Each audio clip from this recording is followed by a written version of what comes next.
And at the same time, I'm going to start our recording. So we do record this meeting. So for the robot lady has told us, and I will reiterate that the meeting is being recorded as well as streamed live to YouTube. At the same time, I'm going to start our recording. Remember this. So we do record this.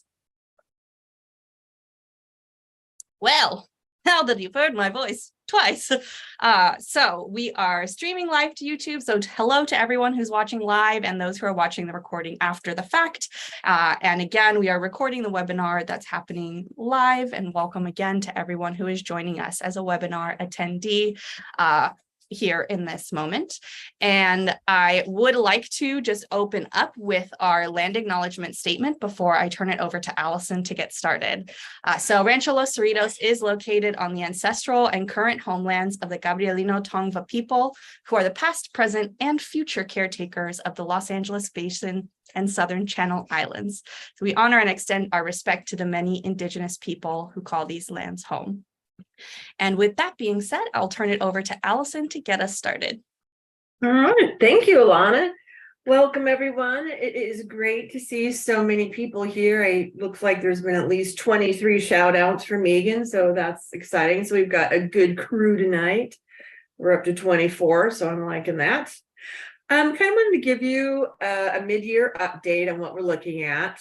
In the curatorial world, the Rancho Los Cerritos Then and Now exhibit opened on the 25th.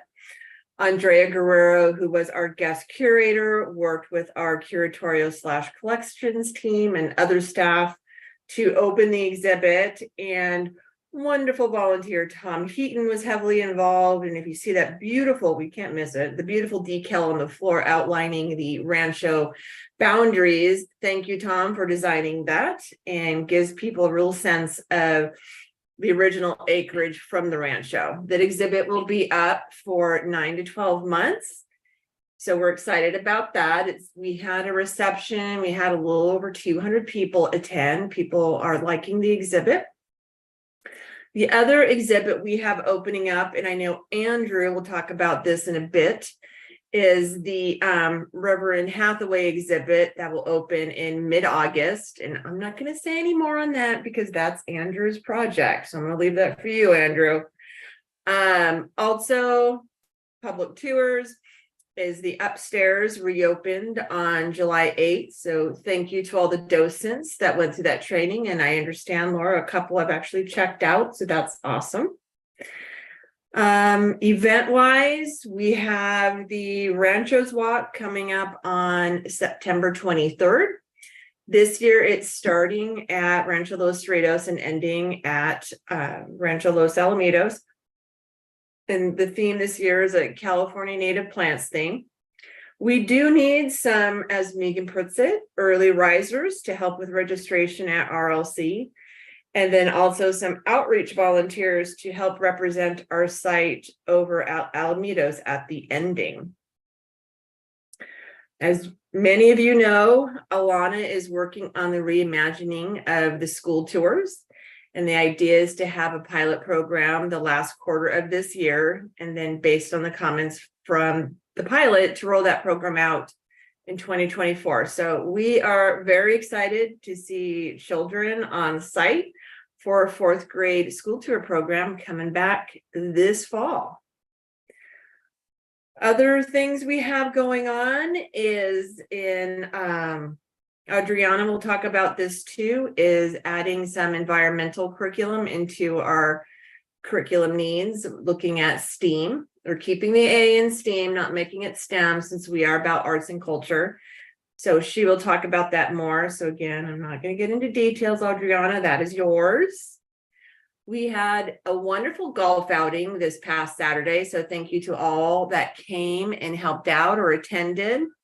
We had confirmed 60 golfers, about 140 who came to the dinner.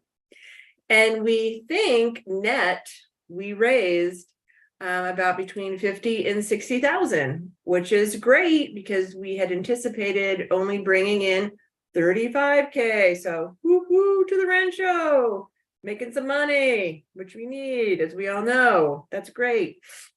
We also, thanks to Mallory, have our Beer Fest coming up on September 16th. Plus a lot of weddings and other private events, which are a huge income boost to the Rancho. I think we're anticipating minimally at least 135 grand from site use. So that is a real help to our bottom dollar. So we're happy about that. And our DEIA committee continues to meet. And we are also planning a couple of volunteer enrichment opportunities in October. These will be mentioned in the August quick note. So please pay attention. They should be really cool. They're led by Leslie Reese. So we're excited about that. And we also have an amazing volunteer DEIA working group who has been focusing on accessibility, making sure that the site, when people come on tours, is accessible to everyone. And we're developing plans and strategies around that. So there'll be more to come on that. You'll see some subtle changes throughout the site, which is exciting.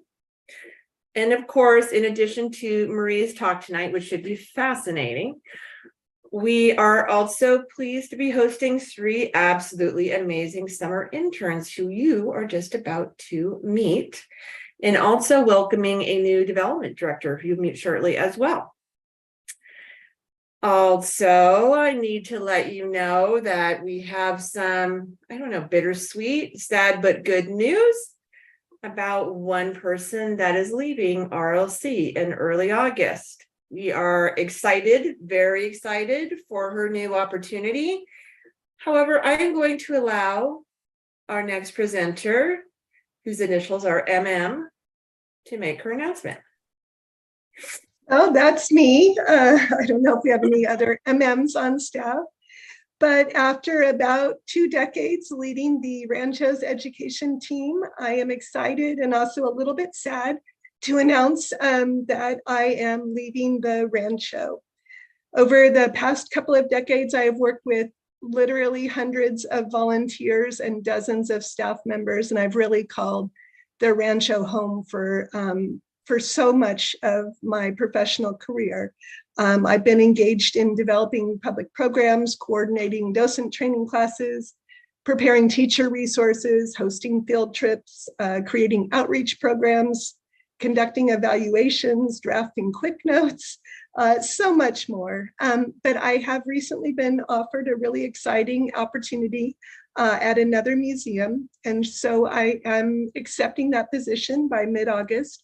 And I will be bringing a lot of the skills that I have learned and developed at the Rancho to another site. I am hoping to see many of you before I make my way to the International Printing Museum there in Carson. And so I am going to come to the August volunteer gathering, mostly because I want to see you, but also because I really love bread pudding, and probably that's what Laura's going to cook for me and all of us in the Orno. So that is an incredibly special treat. It will be my last time at the Rancho for a while, and I hope to see all of you there. That's my news. Now on with the show. As always, tonight's featured speaker will be our horticulturalist, Barnidge-McIntyre, who is going to be talking about somebody who's very dear to her and to all of us, Ralph Cornell, who is the architect, the landscape architect for the Rancho's gardens in the 1930s.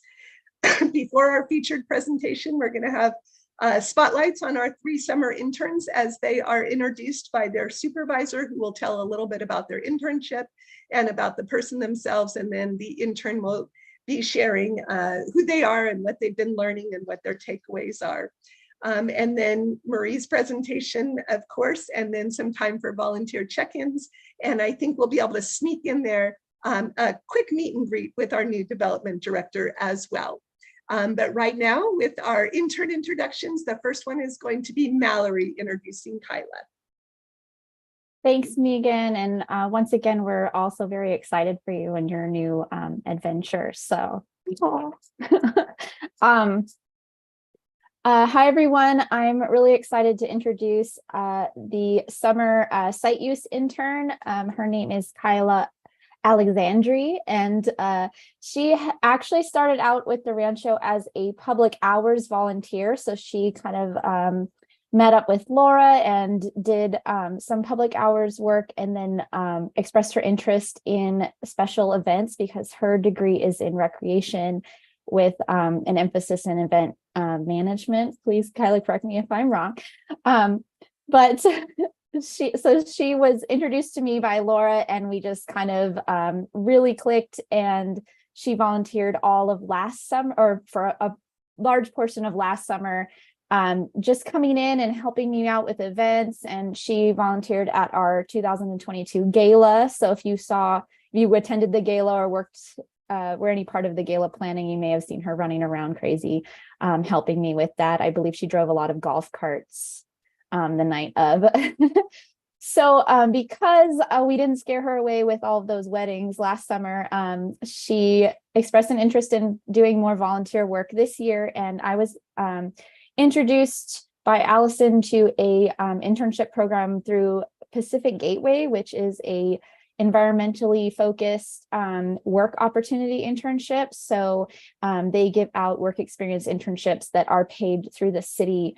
And what we did was we actually invited Kyla to sign up and then reverse refer herself to the Rancho as her host site. So we were able to make that happen, and we are very happy that she's here. And she's been helping me out tremendously, just streamlining a lot of the stuff that I do. And especially during wedding season when I'm so crazy busy, it's been a blessing. So let me please introduce you guys to Kyla. Kyla, take it away.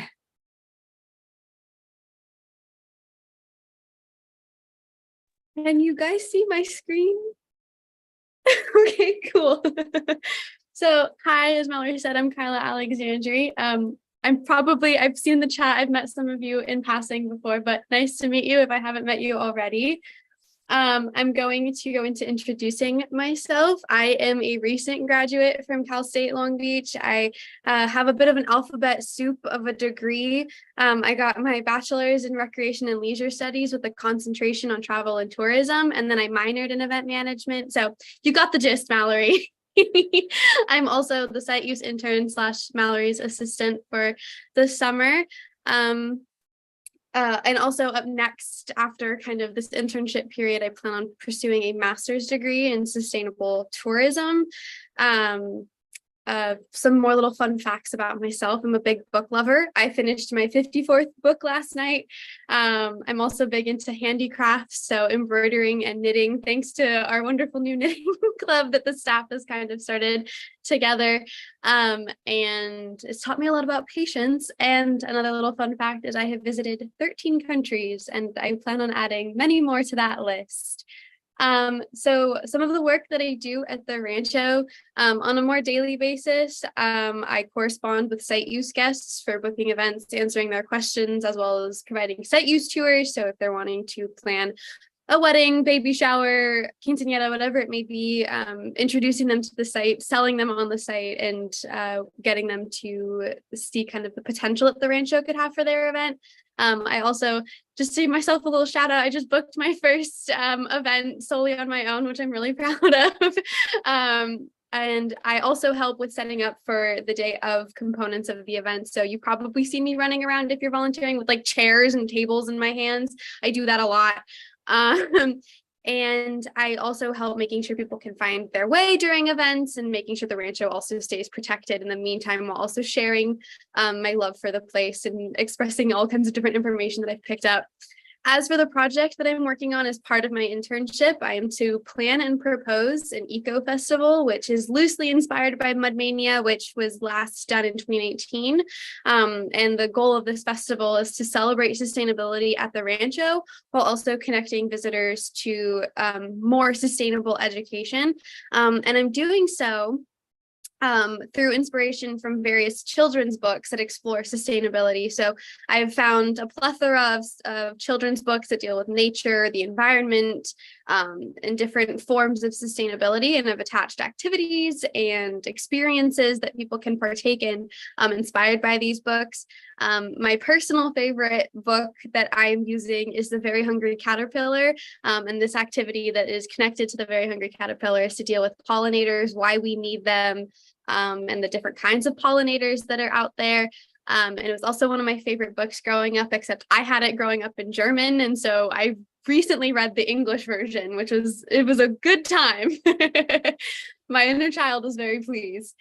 And connecting to the things that I'm doing at the Rancho, I'm also learning quite a lot. I think guest management is one of the bigger ones. It is something that is directly connected to my degree. How I can communicate with guests and the proper language to use, and how to engage with other people about different things involving the Rancho, involving events, and as well as guiding guests where they need to go, and also how to read people, so I know how to accommodate what they're interested in, what they want for their site tours, depending on the kind of event that they're wanting to do. I've also picked up on a lot of bits and pieces of history working here, in just different conversations that I've had with other staff members and volunteers. I've learned a lot about not only the Rancho's history, but California's history. And that has allowed me to enhance my site use tours, and just other dialogues that I have with guests that are attending events, so I can share more of the wonderful history that resides in the Rancho. And lastly, working with the team is another thing that is very loose or very tightly connected to my degree. How to register the different roles that I play in the different settings of the Rancho, when and where I can be helpful, and how I can also best support Mallory, and learning how to kind of be a team player and her little mini me when she needs it. And my learning that I've done, as I mentioned in the past, very much falls into my degree very, very closely. My education laid the foundation to then apply and have skills that I can now apply and kind of intertwine with what I've learned through textbooks and lectures, and now actually use that in real life, in real world situations. So I've learned about providing various services, and as well as customer services, about how we engage in those services, and the limitations and the capabilities that we have, and how to enhance the site, and how we can bring that knowledge to guests. I've also learned a lot about time management, because I have my little festival that I'm working on, as well as the other daily tasks, as well as, like, we just did our golf outing, so managing tasks for that as well, and really juggling all of those things is something that I've learned quite a lot about. Also from a degree perspective, on how visitors and guests to our events view recreation and view the Rancho as a source of recreation and leisure. That's just something I like to geek out about, because it's something that I specialize in. So seeing how people use their free time to explore and celebrate the Rancho is always really fascinating for me. Another thing is the sustainability in event planning. I mentioned I wanted to get my master's in sustainable tourism. So seeing sustainability in action firsthand, and how we keep the environment in mind, and how we provide that information to the public, I have learned a lot from that. And also adapting and pivoting. Things are always changing, and I've heard many, many times in my degree that things are never going to go to plan, things are never going to go right. And I have had quite a few experiences where I've had to learn how to think quick on my feet and adapt and pivot. Mallory and I just kind of pivot as we need to, as we see fit, and so far so good. And that's all from me. If you ever need to contact me, here's my work email, kyla@rancholocerritos.org. And yeah, thank you for listening. Wow. Thank you, Kyla. Wonderful intern, is one of our group. Also want to introduce, we have 2 Getty Marrow undergraduate interns who have joined us this summer. Just to explain a little bit about what this program is the Getty Marrow undergraduate internship program supports internships in museums and visual arts organizations for college students from backgrounds that are generally underrepresented in the arts. The goal is to diversify the staff of museums and visual arts organizations in LA County to better reflect the communities that we all serve. And this has been an imperative in a region that has long enjoyed a majority minority population. Is the internship provides internships in core areas of museum work, such as curators, conservation, education, publications, and public programming. And what's really amazing about this program is to date, 175 LA area arts institutions, including the Getty, have hosted an amazing over 3,500 interns. And according to some of the alumni surveys, approximately 1/3 of those interns have gone on to work in the arts. And in fact, we have one on staff, Andreina, who is in the development office, who was a Getty intern. So the program really does work. And we're excited to have 2 with us for 10 weeks this summer. And I would like to introduce our curatorial intern, Andrew, who has an amazing portfolio and is really bringing a lot to our curatorial department. So Andrew, I'm going to turn it over to you.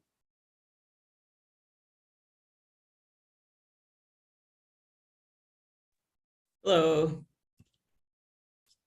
Sorry about that. Could you see my presentation, my PowerPoint? You sure can. Okay. Hello, so my name is Andrea Staras. I graduated Cal State Fullerton with a bachelor's degree in history, minor in queer studies. My focus study is global history, gender history with an emphasis on queer studies and cultural history. Cultural history is a big umbrella, so I didn't mark that down here. A few of my accomplishments are my scholarships and my volunteer work with basically the community.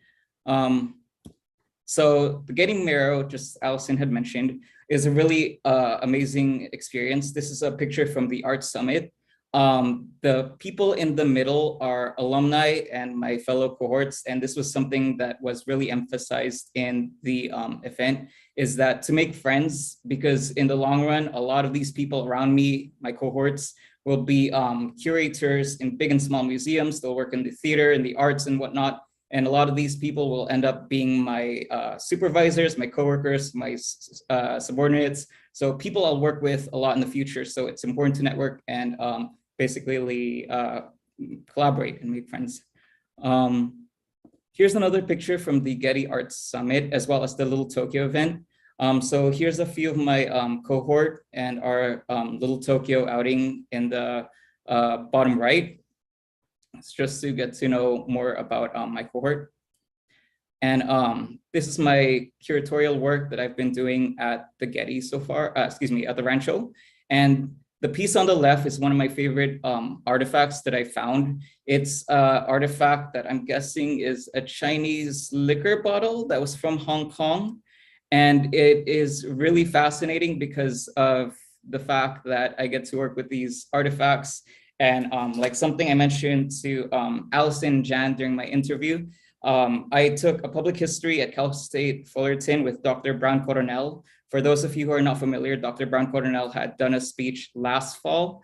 And so like a lot of things that I've learned from her class, it was applicable to this position because it went from theory to actual practice in terms of the professional world after graduating, in terms of interpretive plan, text panels, and keeping with the narrative, concise and comprehensive.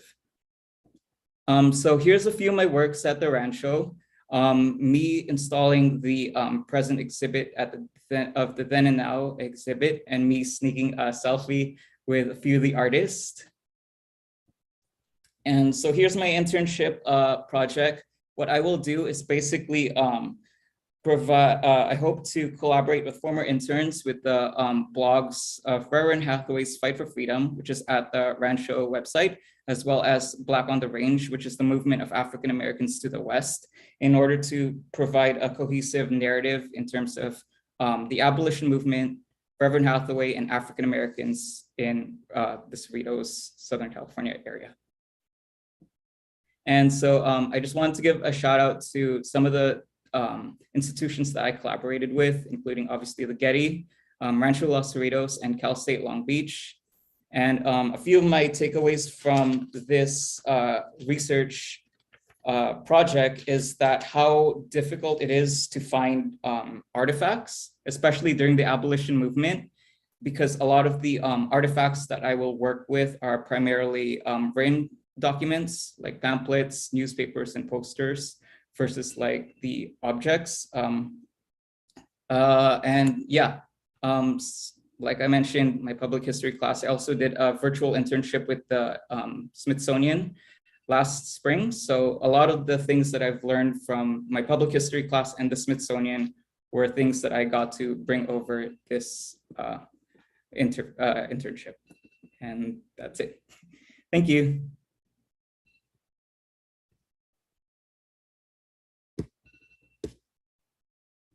Thanks, Andrew. And next is Alana. Yeah, so last but not least, I have the pleasure of introducing our third summer intern, Adriana, and she is also a Getty intern. So for kind of building off of what Allison and kind of Andrew have already touched upon, the Getty internship is really trying to foster and support a more diverse museum staff of the future. So Adriana's sort of internship projects for us. The big one is doing a lot of the initial research and legwork for our upcoming STEAM curriculum that will complement and enhance that Looking Back to Advance Forward water project. So she's been doing a lot of computer time looking into standards of from the various grades. And then a secondary project is also helping to design a holiday program. So inspired by the holiday festivals that we used to do, but also figuring out how to make those a little more inclusive. She'll get into more details. But as part of the Getty internship, the interns also get some sort of support in terms of networking and other types of skills. So that is the Art Summit that Andrew shared a little bit about. So all of the interns attend that on the same day. And then they are broken up into smaller groups to do more specialized field trips and a little more networking with that kind of smaller community as well. So I think Andrew and Adriana have both done the first of their field trips, and they both have another one coming up in addition to the Art Summit. And both are also getting to know about Rancho Los Cerritos more broadly beyond just the department for which they are interning. So they've gotten a lot of kind of development and event experience with our exhibit opening and the golf outing, but they'll also, Adriana will get some curatorial, Andrew will get some education, and they'll both get to do a public hours shift and get involved in all of the aspects of the Rancho. So we're very excited to have both of them on board. So right now I will turn it over to Adriana to let you know a little bit more about herself. Hello, everyone. Thank you for the introduction. It's good to see some familiar names on Zoom. I'm excited to see you all next month. Can you see my screen? Yep. Okay, perfect. Okay, I'm Adriana Wiggins. My pronouns are she, her, and I'm the Getty Merrill Education intern this summer. So a little bit about me. I was born and raised in Long Beach. I went to Wilson, and I go to school in Minnesota. I go to Carleton College, and I'm a rising sophomore.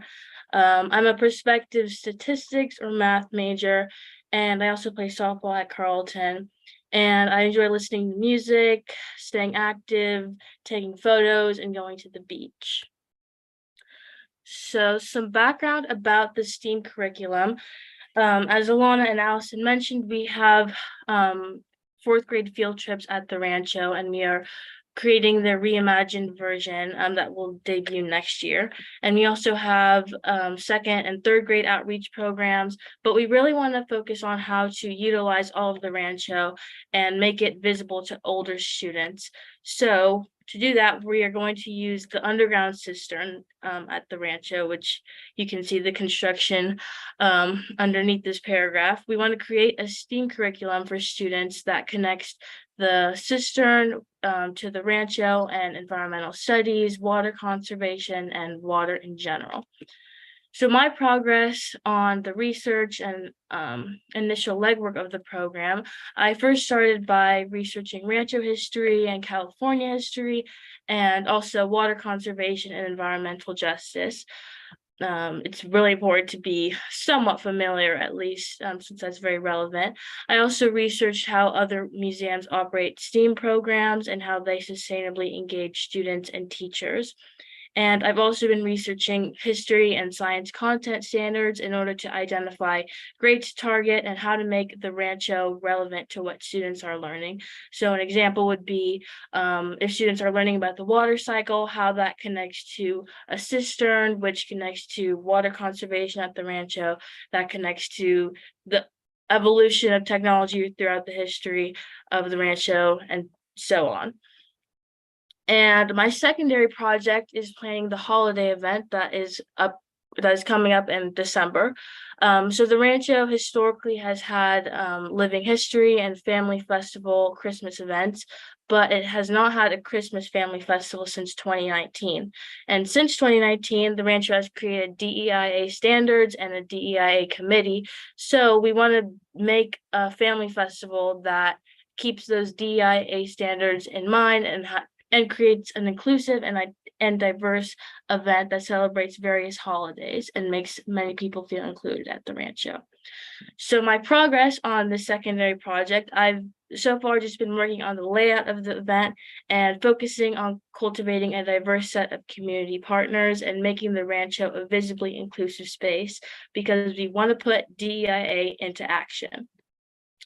And a little bit about the Getty Merrill internship program. I just finished today, actually, my little cohorts field trip.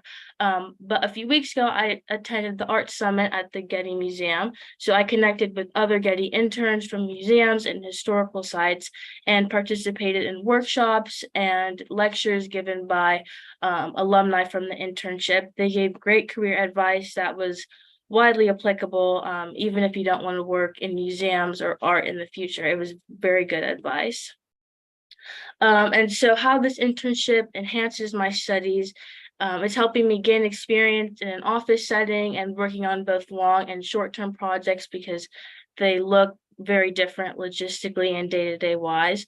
It's helping me gain experience working in an area I'm passionate about, which is education. And since I don't know what I want to do after college, this will really help me choose a career path that I'm passionate about and give me some sort of direction. And also, it's been really fun to see the behind the scenes of a public site and how private events operate on the weekend. And my email is visible here, so please contact me with any further questions, and I look forward to meeting you all again in August. Thanks, Adriana. And now I'll turn it back over to Allison for another introduction. You're all about introductions today. All right, so I would like to introduce to everyone Renee Salvador, who is our development director. She started literally as of tomorrow, a month ago. And some of you met her at the last volunteer brown bag, but I wanted Renee to say a few words about herself and what she's looking forward to working at the rancho. Hello, everybody. So yes, I did have the pleasure of meeting some of you in person, and for those I haven't, I am looking forward to that same opportunity. I am delighted to be here, just surrounded by so many beautiful things all of the time. It's only been a month, but I feel so fortunate to be working with the coworkers that I feel like I've known much longer. We work hard and we have fun. And I bring probably about 10 years of development experience, having worked with other nonprofits. So I've done everything from marketing, development, alumni relations, branding, mostly just philanthropy though, and just trying to really get immersed in this story, learn all about it, and be able to continue the storytelling to engage other minds and hearts with this very special place. So thank you for all that you do. And again, thanks for having me today, and I look forward to meeting you individually as soon as I can. And it's back to me, and I'm going to do one more introduction. She doesn't need much of an introduction, but Marie, give us this wonderful story. All right.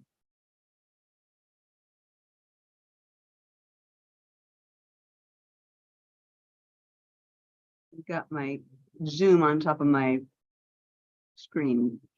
There we go. So this is a tale of two incredible men, Theodore Payne and Ralph Cornell. One of 7 children, Theodore was born in a village in the Althorpe estate of North Hampshire, England, where his father was a manager of Manor Farm, pictured here. Amongst the plantings at the manor house was a single specimen of a giant sequoia from California. His father died when Theodore was only 3 or 5. It was his mother, Priscilla, who taught him the names of the flowers they worked on in the garden. This young lad could get into mischief, just like any other boy, and it's evident by the carving of his name into the brickwork of the house. Yet he knew where the wildflowers in the neighborhood grew and was proud that he would find the first primroses of the season. Priscilla encouraged Theodore's interest in horticulture, and he collected seeds, packaged and distributed them to his friends, energy well redirected. Priscilla wrote, "He is growing into a fine and most interesting boy." The devout Quaker family was struck a second blow when Priscilla died 7 years later, when Theodore was 11 to 12. His father, uncle, and older brothers were all alumni of a Quaker boarding school in Yorkshire. So young Theodore followed suit, lodging and studying at Ackworth Academy. Students were encouraged to study nature, as well as the typical academic courses, including natural history and botany. Payne's herbarium, consisting of local plants, won the first prize in the annual gathering of friends. It was beautifully mounted and thoroughly classified. At age 16, academics were over for Payne. He was apprenticed at a large, well-known nursery and seed business. The owner, John Keel, was quite the entrepreneur, with divisions responsible for harvesting of seed, processing of seed, propagation, nursery, cut floral operation, design, landscape design, and the trend-setting mail order. Keel traded plants all over the world, including California. Theodore worked in each department, including he run the installation of the exhibits at the Crystal Palace, and his work schedule was from 7 a.m. until 6 p.m. before returning for the evening to catch up on paperwork, such as filling out receipts and responding to letters. His wages were 5 shillings a week for the first 2 years, increasing to 6 shillings in the 3rd year. When the apprenticeship was fulfilled, he stayed on in the seed department for another 18 months, leaving with knowledge and experience that would serve him well. Payne immigrated to America, passing through Ellis Island in the summer of 1893, and crossed the nation, stopping to celebrate his 21st birthday at the Columbia Expedition, better known as the Chicago World Fair, on his way west. He arrived in Los Angeles about a month later, where he found a seasonal job picking apricots. He was referred to Madame Majeska as a head gardener for her Santiago Canyon property in Orange County. Already familiar with some of the state's botanical treasures, he now had the opportunity to see them growing in their natural habitat. The first Sunday he was there, he and the cook's 10-year-old son went for a walk up the canyon. Payne wrote, "I was enchanted with the beauty of the scene, the rugged rocky peaks on either side, the winding trail crossing and recrossing the creek so many times, that beautiful little stream of clear water poured down the boulders, forming miniature waterfalls, fringed on either side with trees. Although the grass had pretty well dried up, here and there, a late wildflower like a godicia was still in bloom. At every turn in the canyon, new vistas opened up. It was intriguing. I felt as I must go on and see what was around the next bend. Something seemed to draw me on and on. I had never experienced anything like it before. From another source, he wrote, I held this position for 2.5 years, and it was here in the Santa Ana Mountains that I first began to take an interest in the wildflowers of California. Payne left Modjeska's employment with money saved up while he explored more of California before settling down to work at Germain's Fruit and Seed Company in Los Angeles. He was initially in charge of the flower, tree, and palm seed departments, but soon was preparing the annual seed catalogs as well. In 1897, Germain sent him to England selling pampas plumes. He eventually became a manager, and in 1902, the final year of 7 that he worked there. In 1903, Payne sets out on his own, but takes another trip heading east, visiting with seed houses and nurseries across our nation, then on to England and the continent to meet with and take orders from nurseries before opening his own business. He purchased an established nursery in 44 South Broadway in Los Angeles, focusing on flowers, vegetables, trees, and introduced a seed department. Space was tight, so a couple of years later, he moved on to the larger location on Main Street. It was during this time he started specializing in California natives as well as eucalyptus, buying additional land a few years later on Hoover Street for growing grounds. 1 year later, he produces his first wildflower seed catalog. He was a founding member of the California Association of Nurserymen, and in the inaugural meeting, Payne presented a report on the value of growing Australian plants in California. Eucalyptus farming boom meant seeds were in demand, and Payne's store became a clearinghouse for not only the thousands of pounds of seeds, but once sprouted, the seedlings.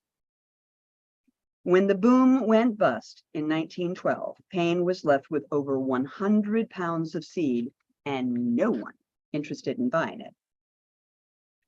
In 1910, Theodore Payne would meet Ralph Cornell, but who was Ralph Cornell?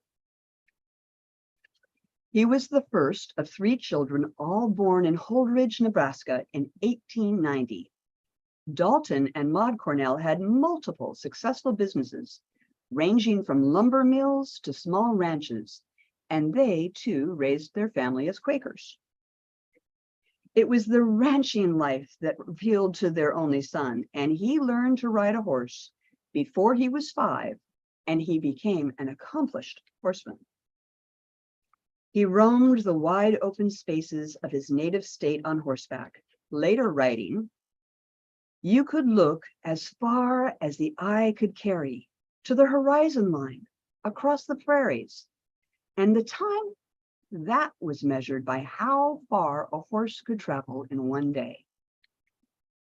The boy would explore the prairie and all of her inhabitants, the prairie dog colonies, buffalo wallows, birds, and plants.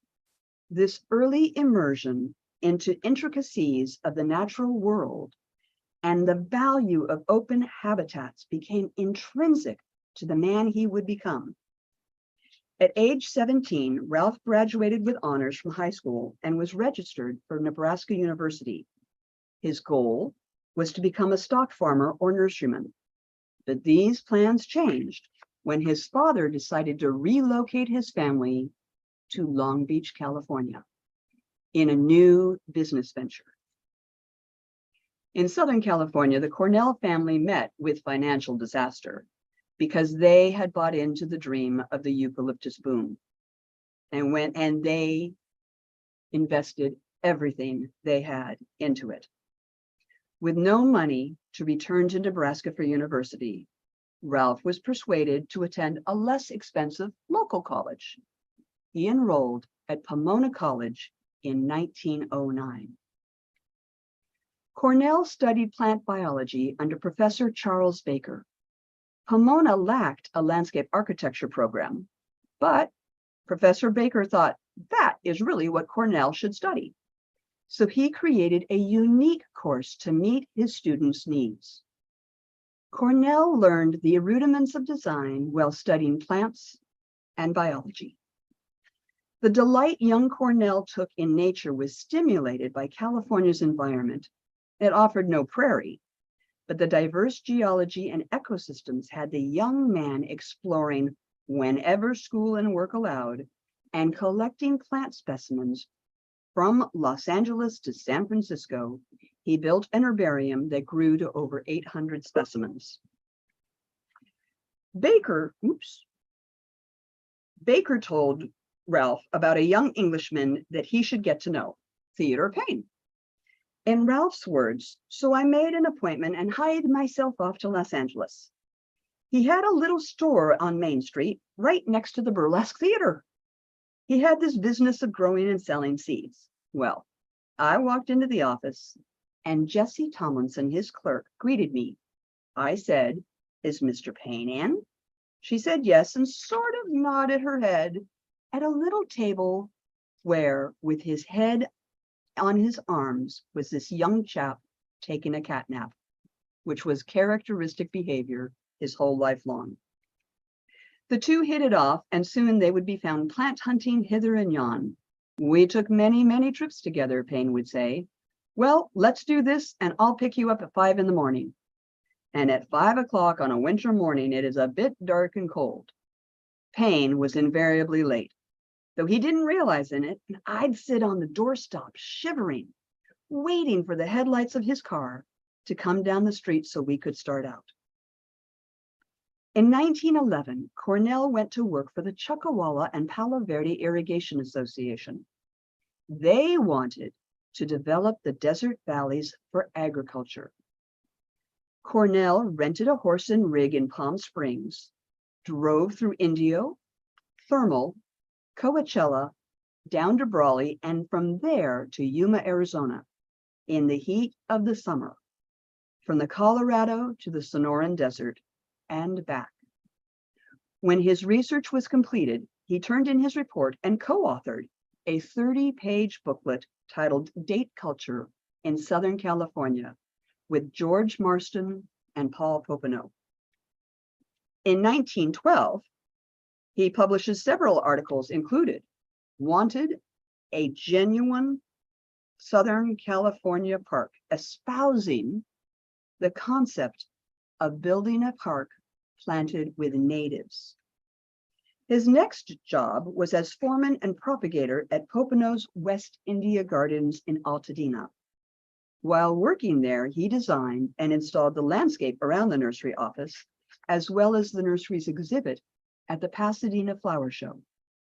By this time, he knew what he wanted to do, design. Meanwhile, Theodore, in 1913, he laid out a wildflower garden at the site of the under construction Southwest Museum. He also became a naturalized citizen of the US. He pitched the idea of a native garden at one of the expositions to be held in 1915, and neither came to fruition. In 1914, he continued to promote native plants to California Association of Nurserymen on a regular basis, that and for years to come. While on a job in Simi Valley, he later wrote, "We looked over the area to be landscaped, measured it, made a rough drawing and some notes to take home with us. In the late afternoon, we had some time, so we went for a walk up one of the canyons. We saw some tall bushes in bloom, and I could not imagine what they could be. Then, when I got a lot nearer, I was surprised to find they were giant lupins.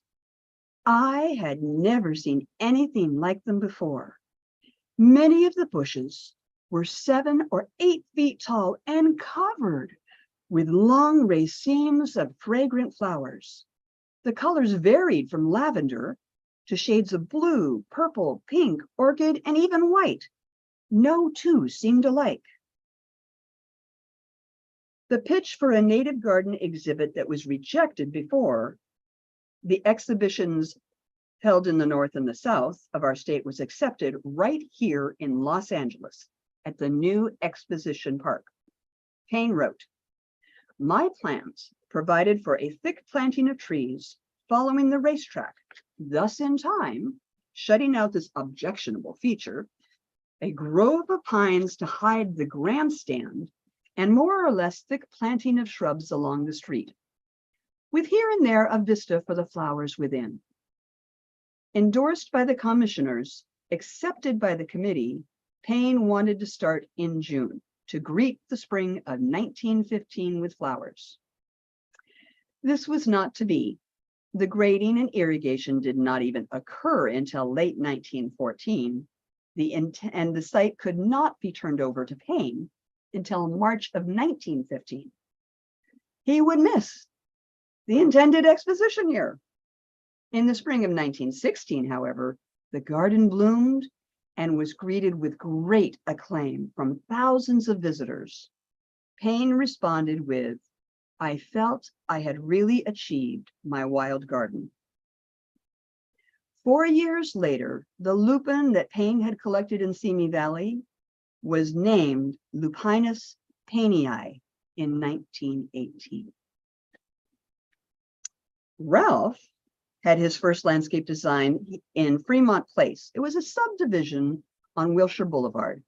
He maintained that the job involved more tree planting than landscape design, but it was Payne work, which he needed as he had to drop out of college for lack of funds. At about the same time, Dr. Blaisdell, the president of Pomona, asked him to take the situation of Blanchard Park, pictured here on the Pomona campus, into your care and interest.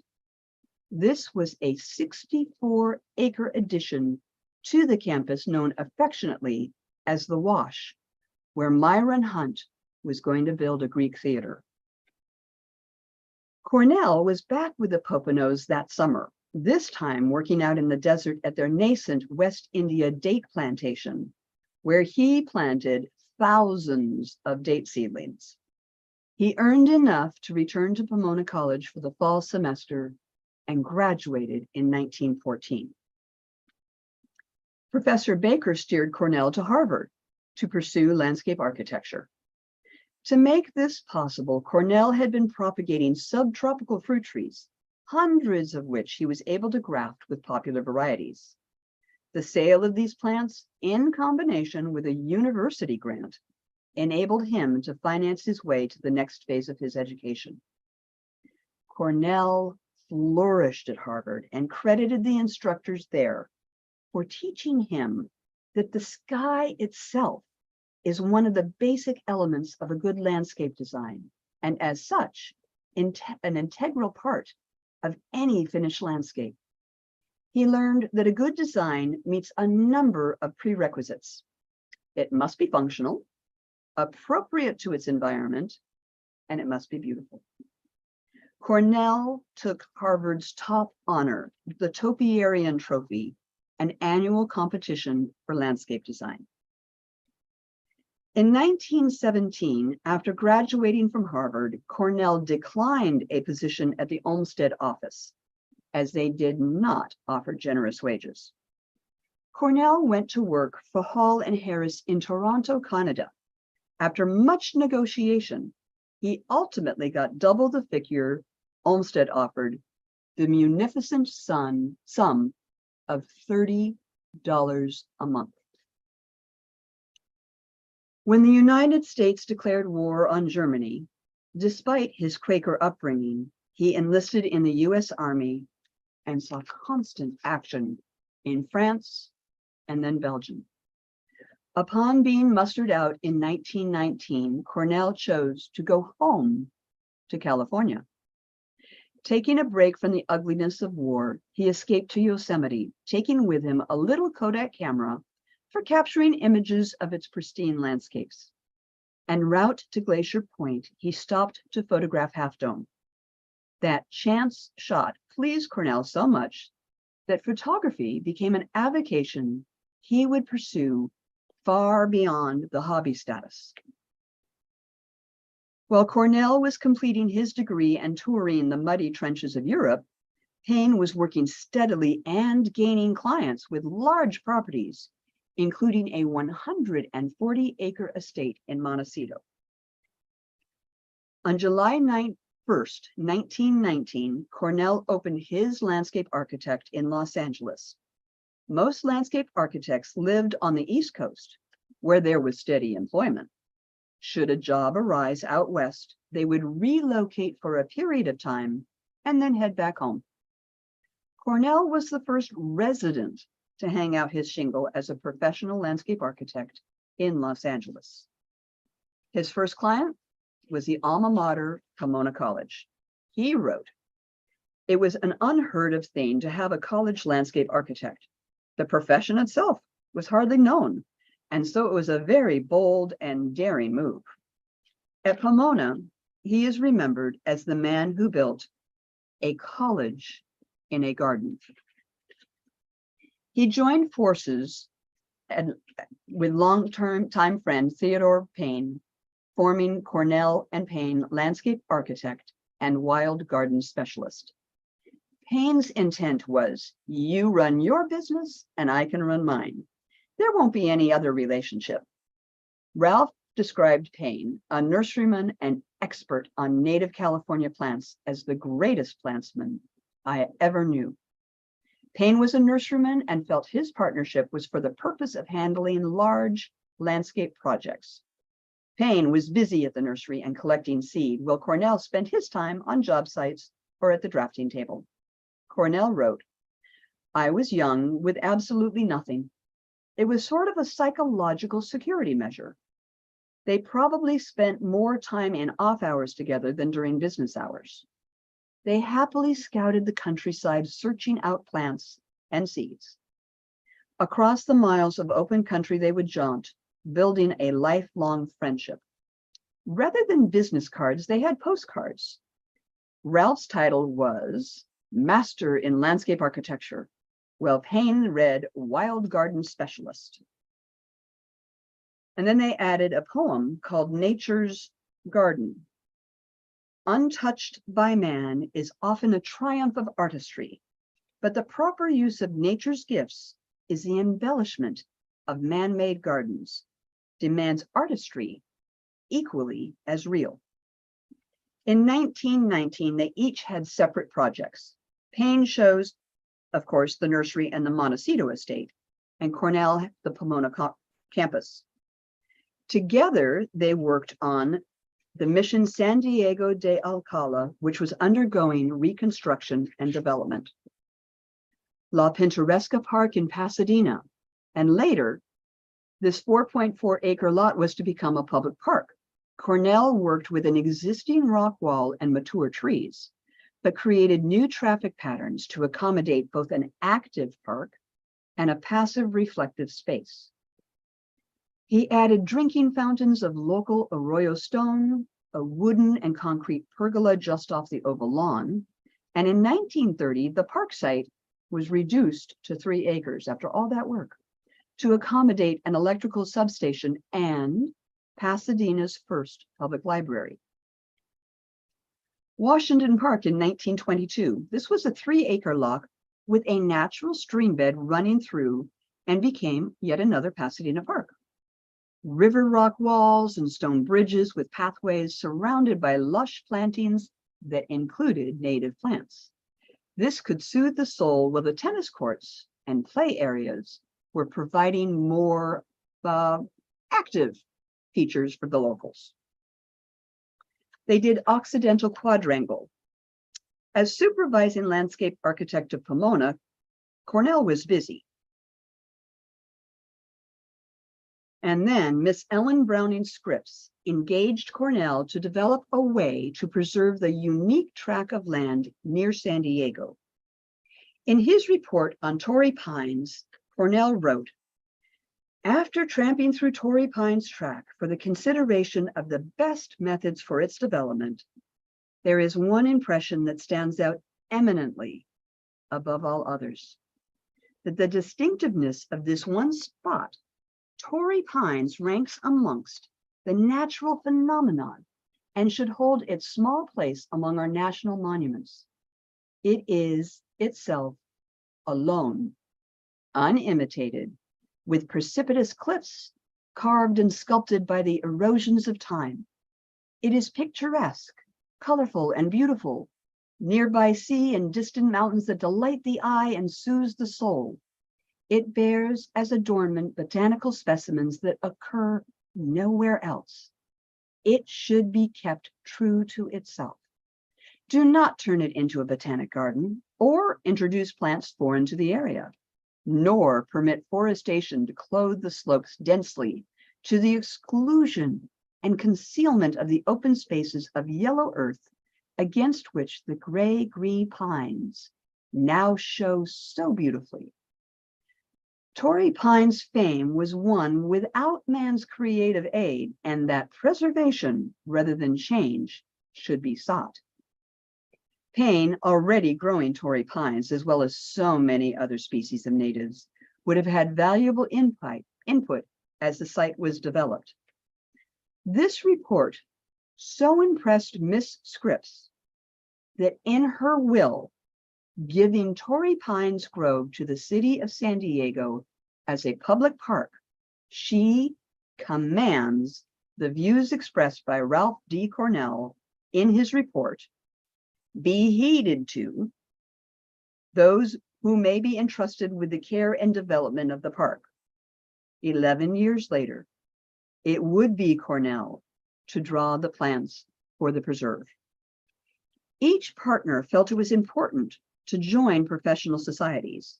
Payne, already mentioned, was a founding member of the California Association of Nurserymen. So too did Cornell want to participate in professional organizations, specifically the American Society of Landscape Architects.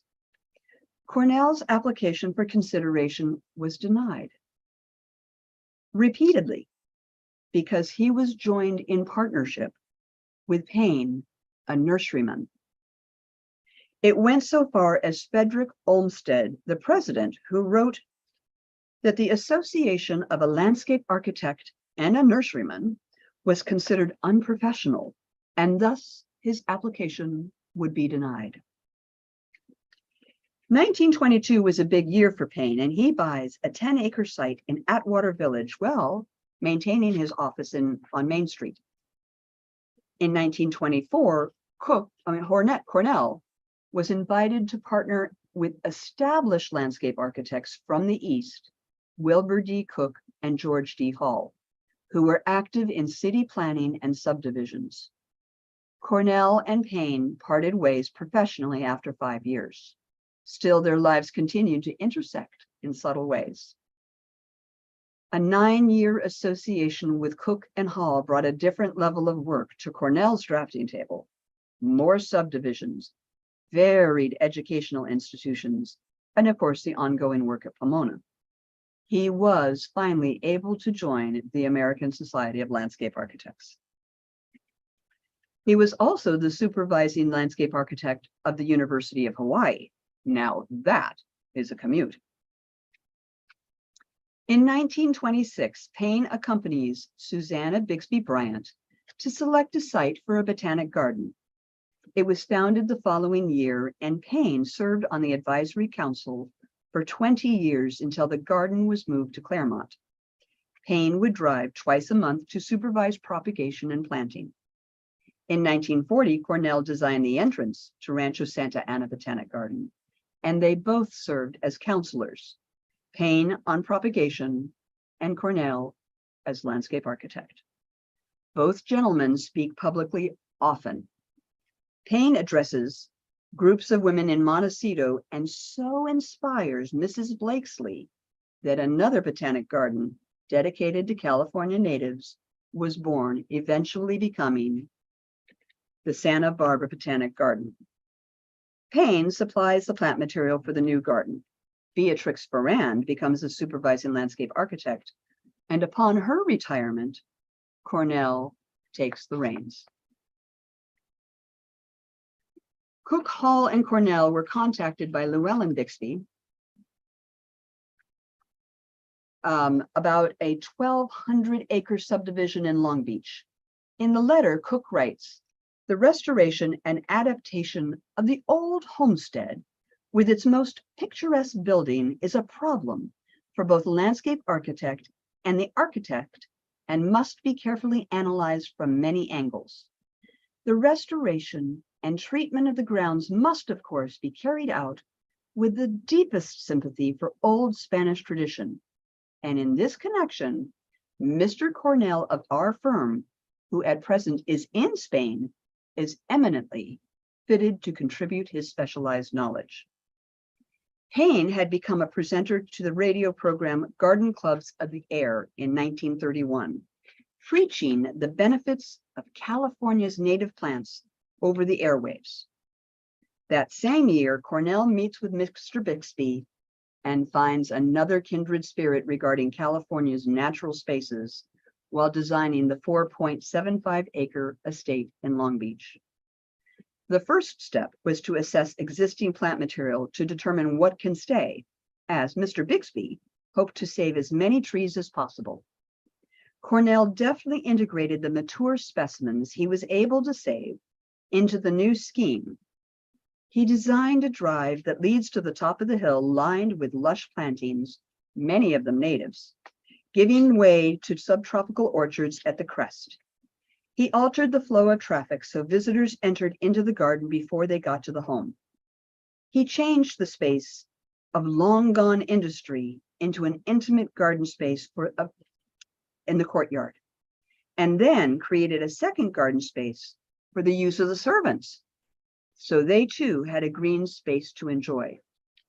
That last speaks volumes of Cornell as well as the Bixbys.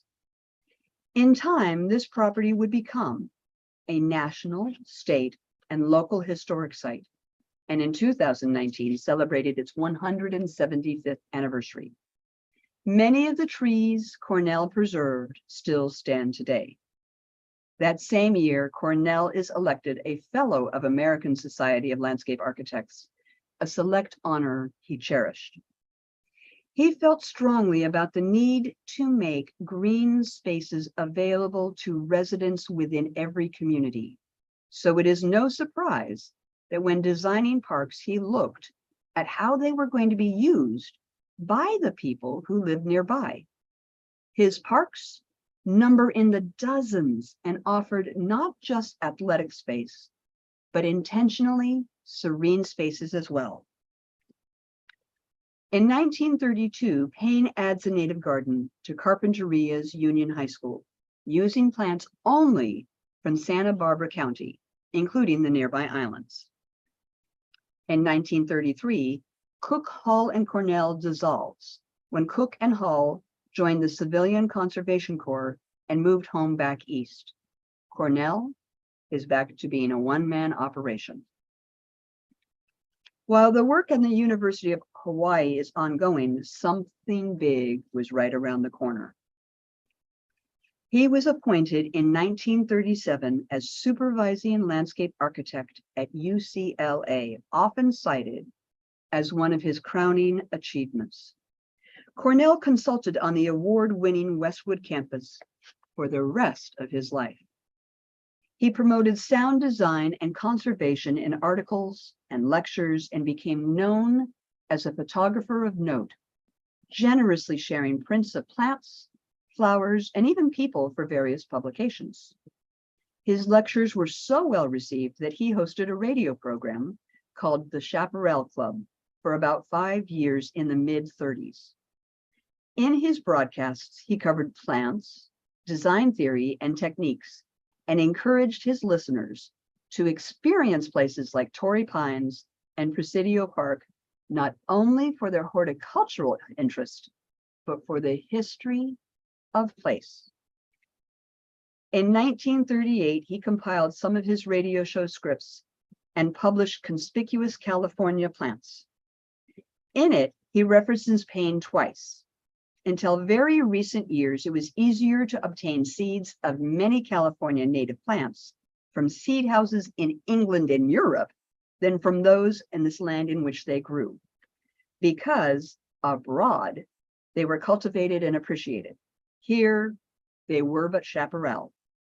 Not until our own Theodore Payne, with his love for native plants, began some 30 years ago to bring them under cultivation and make them available under commercial conditions, did the average Californian even think of appreciating and making use of the blessed plants that have made this land famous. Payne brings plants native to, actually, he brings native plants to Caltech campus in Pasadena in 1939. In the parking area at the corner of California and Wilson Avenue, he planted a Nevins barberry.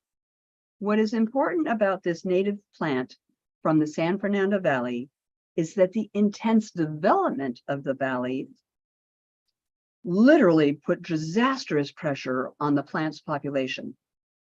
Without Payne's intervention, it is considered that this plant would be extinct today.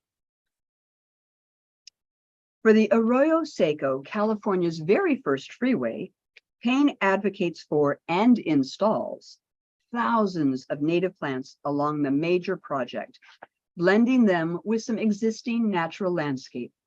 He propagated almost 4,000 plants for the project, and 42 out of the 47 plant species were natives.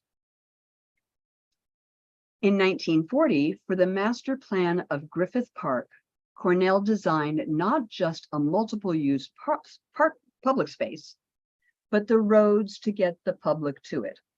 At the time, it was the second largest municipal park in the nation, with an elevation change of 1,200 feet, incorporating a major river, canyons, and mountains. It took Cornell 60 days to traverse existing roads and trails in his preliminary reconnaissance.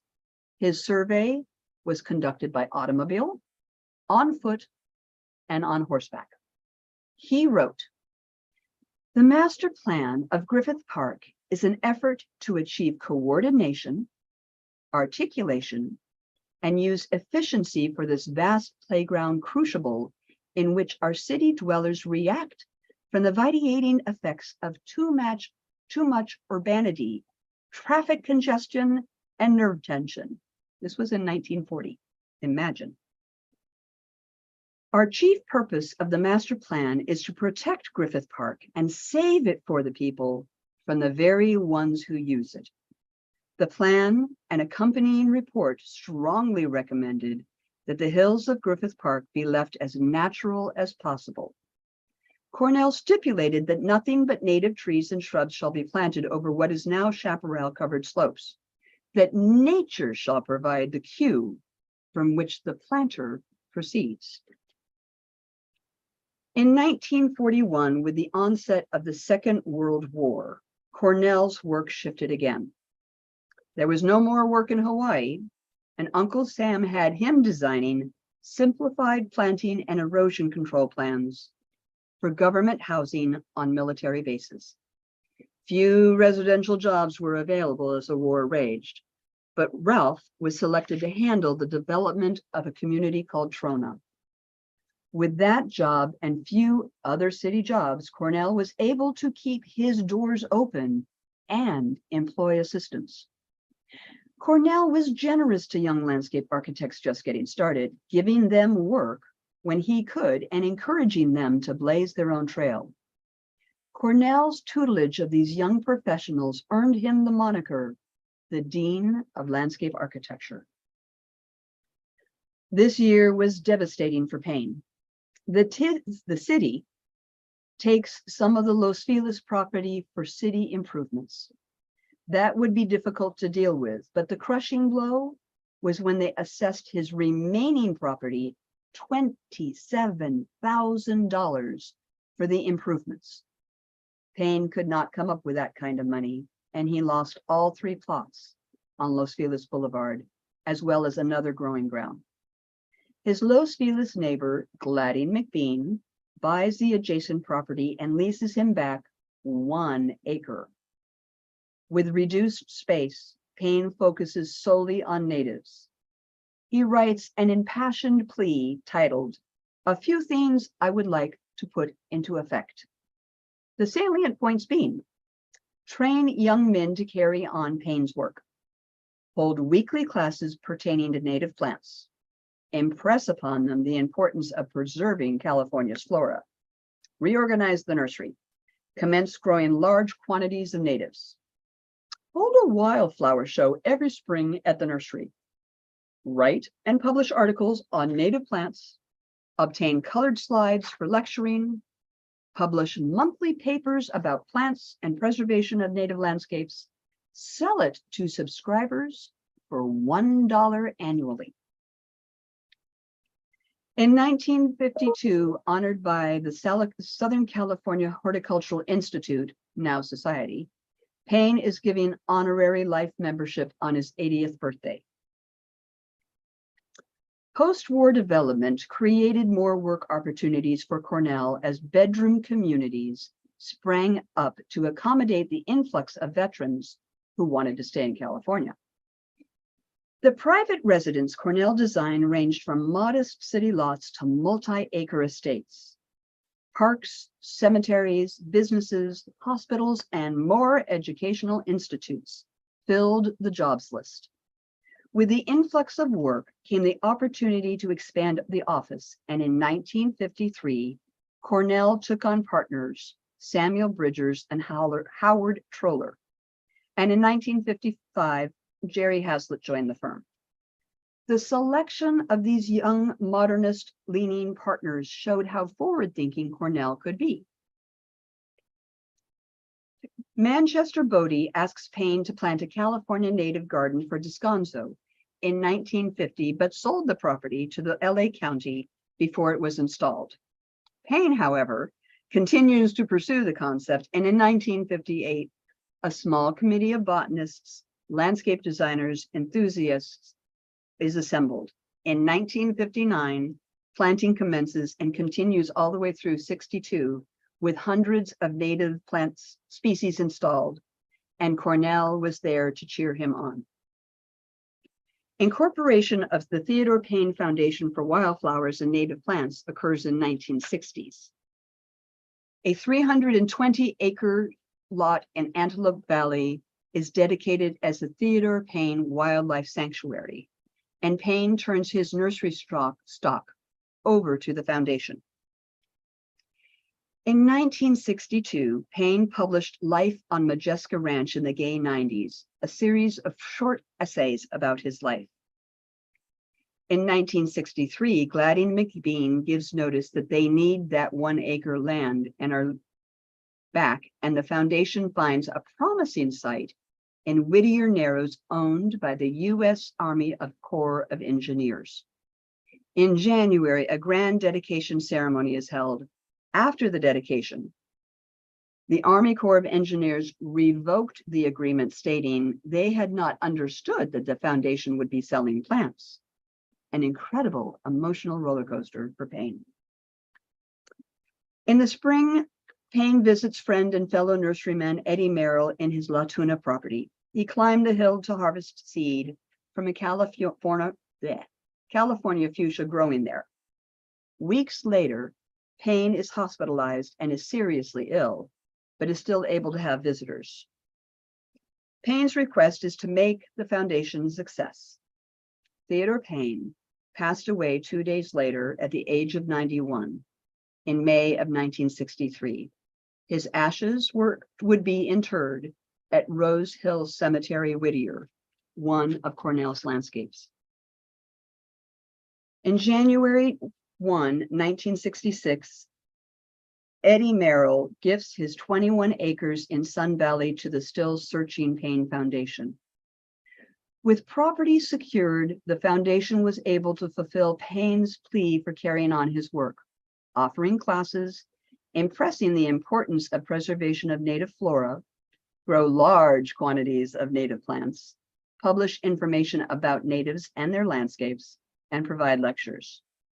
The hill Payne climbed to harvest seeds on his last visit to Merrill's nursery is now called Flower Hill, and the modest flowers that bloom there are a testament to Payne's vision. Cornell's work extended well beyond California's borders to the deserts of the Middle East, and as well as to the Philippines in the Far East. But the bulk of his work was in Southern California. He helped start the California Arboretum Association, as was instrumental in forming the administration of the Los Angeles County Arboretum of Southern California's Botanic Garden, and the South Coast Botanic Garden and Descanso Garden. Cornell planned many of the communities we live in, designed the landscapes for many of our schools and the parks where generations have hiked and played. He championed the creation of open space and urged conservation and preservation of both historic and natural features for generations to come. He sculpted cemeteries where we might someday find our final resting place. He promoted the use of California native plants, their integration into cultivated landscapes, and preservation in situ. He campaigned for street trees and the beautification of our cities because he felt that the average apartment dweller needed a place where he can put his feet on the ground, sit in the sun, and relax, long before environmental justice was even a thought. In 1972, Cornell was nominated for the Liberty Hyde Bailey Award. This award is issued by the American Horticultural Society and given to a living individual who has made significant lifetime contributions in at least 3 of the following horticultural fields: teaching, research, communications, plant exploration, administration, art, business, and leadership. This is a big deal in the horticultural world, and no one from California had ever won it. Ralph Dalton Cornell, the Nebraska boy who became the Southern California Dean of Landscape Architecture, suffered a heart attack in 1972. He rallied, but suffered a setback. Despite growing weaker, the doctor allowed him to go home, thinking it would be better for him. He passed away quietly, April 6th, at the age of 82. The honor of the Liberty Hyde Bailey Award went to someone from Washington, D.C. It would take 8 more years before a Californian received the honor, and it went to Payne and Cornell's dear friend, Mildred Mathias. Few know Cornell's name now, but hundreds of thousands have been touched by the 54 years of Cornell's work. His photographs are found in plant encyclopedias, books, and pamphlets, many without citation. Cornell's landscape designs have drained properly, framed both architecture and distant vistas, while making them more visually appealing and the time out of doors more beautiful.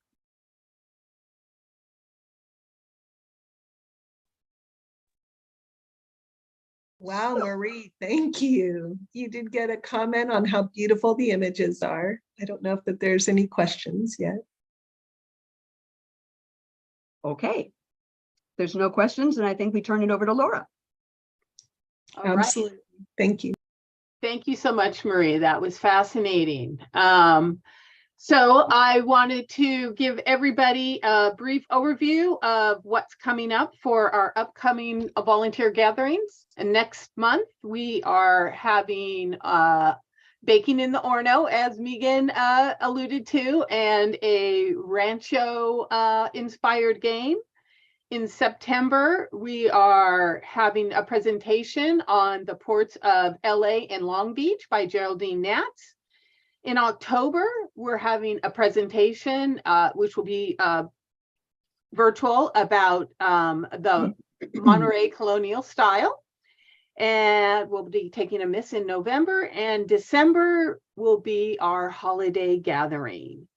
So we're a little bit late, so we're going to start to bring you all forward so that we can have a quick check-in with you. So once we have brought you forward, we will introduce that. So we'll start bringing you to be panelists.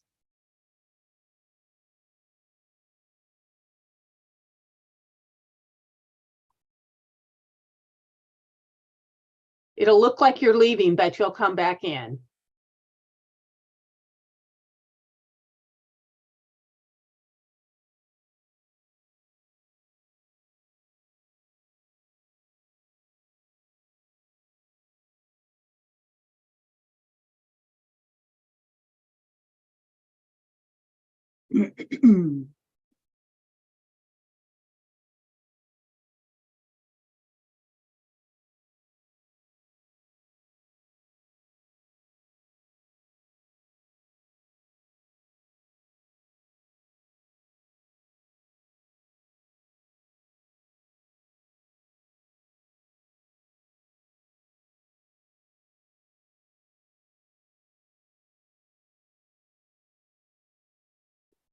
Okay. We always have a few that are unpromotable, and so I guess we'll stop trying and move on. I want to say I was very impressed with Marie's presentation. It was very interesting, and the plant that she mentioned that he had saved, I have growing in my front yard, Nevin's barberry, and I think we should have one at the rancho because, you know, the berries are delicious, although it is a bit thorny and hard too. We have 2 in the picnic area. Oh, do we? Okay. Well, I'm sure the critters enjoy that immensely. So for our check-in, well, it's summertime. What does everybody love about summertime? I think that'll be an easy thing for everybody to mention. This is not new for me. I bet you all know what I love about summertime. I hate summertime because it's hot, except for that's the time I get to go backpacking. So that's what I love about summertime. So I am going to call on a new volunteer that we're so excited to see here at the volunteer, first time at a virtual volunteer gathering, and that is Barbara.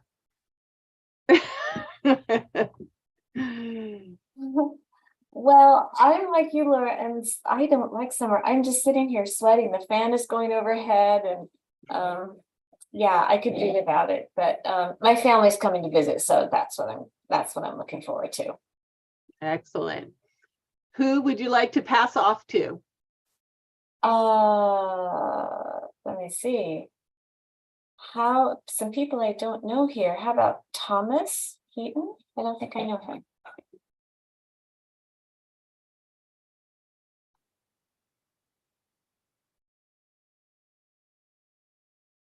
Are you able to unmute Tom?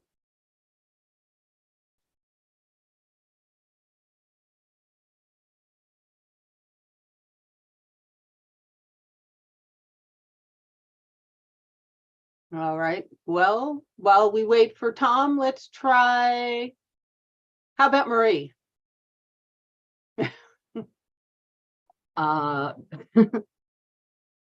Okay, where all the fair complected people are going, we hate summer, it's hot. And I work outside, so I'm always looking for shade. But I love the sense of when you're out in the full hot sun and you walk under the shade and you see that drop of like 10 degrees, 15 degrees. And to me, it's just like, oh, thank God, there's a little patch of shade. I'll be able to get through the next that.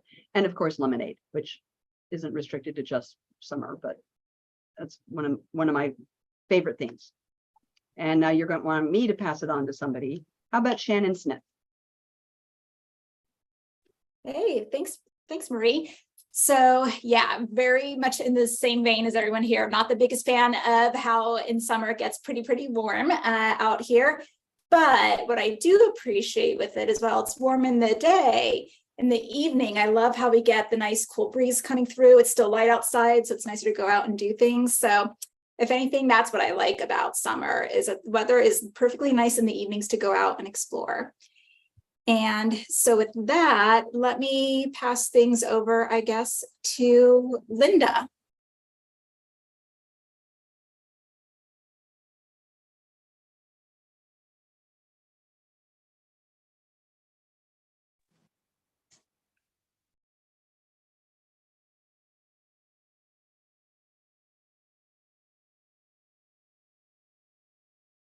All right. Are you able to, oh, yes. Really? Can you hear me? Yes, we can. You know that I find all of this very challenging. I like being outside. So what am I doing inside? Looking at a computer. It's beautiful outside. And as you said before, it's the fresh air outside, the cooling of the air here. This is a really great place to live here in Long Beach when I listen to what others are dealing with as part of their summer. Of course, I will be going to Arizona in another week where the temperature is 108. It's a good thing I really like my daughter and son-in-law. So let's see. I cannot see who else is there. Mallory. And what is it you like about the summer? Wow, I didn't think I was going to get chosen, but I actually really love summer because it's wedding season and I get to have all these really amazing interactions with folks at the Rancho that maybe have never been there before. And I also love summer because it's a prelude to fall, which is my actual favorite season. And also when I get to celebrate my birthday. So yay, go October. I can't wait for October too. Let me, who else should I ping pong to? Let me see. I'm gonna be that person and just go straight to Alana. Thanks. Well, not to sound like a broken record, summer is my least favorite season. I also overheat really easily. My face is like slowly starting to match my hair because it's kind of hot. But it is my dog's birthday. So that's my favorite thing, is celebrating her birthday. So I took her to the beach on my day off last week, which is her favorite. So even though it was sunny, it was a sacrifice I was happy to make because she had the time of her life. So let me see who else we have on here. Joyce and Martin, you want to try to show yourselves and tell us, or unmute? Okay. Let's see. Martin got up and left. So, what do I like about summer? I like being outside in the evenings, going to the Hollywood Bowl and doing the concerts in the park with the municipal band. So, I enjoy those types of things. And I'll pick Tom and Roberta. Okay. Oh, Tom. Okay. Sorry. Well, go ahead, Tom, now that you figured it out. Yeah. Okay. Well, I'm right there with Joyce. Like tomorrow is going to be the concert at the park, and that was lovely. It was my first time being there last week, and so I'll make it a ongoing thing. Again, this time of evening is my favorite time. I'm not crazy over the heat, but fall is coming, and the beautiful colors, and so that's my my point on the beautiful summer. Also, all the fresh fruit that's come on. I had some wonderful apricots, and I'm just looking for a lot more fruit coming out. Apples I made some great applesauce, so it's a good time for that. And I shall say, how about going to Tom and Roberta?